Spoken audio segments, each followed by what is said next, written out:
அமெரிக்காவின் கச்சா எண்ணெய் தடை மற்றும் பொருளாதார அழுத்தம் காரணமாக கியூபாவில் கடுமையான எரிபொருள் பற்றாக்குறை மற்றும் மின்வெட்டு பிரச்சினைகள் அதிகரித்துள்ள நிலையில் கியூபா அரசு அமெரிக்காவுடன் பேச்சுவார்த்தையை தொடங்கியுள்ளதாக அந்நாட்டின் அதிபர் மிக்கல் டியாஸ் கனெல் தெரிவித்துள்ளார்.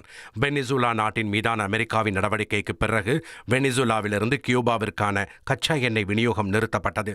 இதையடுத்து அதிபர் டொனால்ட் டிரம்பின் தொடர்ச்சியான மிரட்டல்களுக்கு பிறகு கியூபா அரசு அமெரிக்காவுடன் பேச்சுவார்த்தை நடத்த வேண்டிய கட்டாயத்திற்கு தள்ளப்பட்டுள்ளது குறிப்பிடத்தக்கது.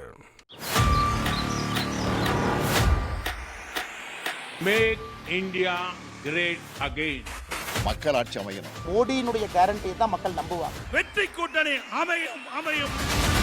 எக்ஸ்பிரஸ் வேக செய்திகளில் இது இடைநில்லா பேருந்து.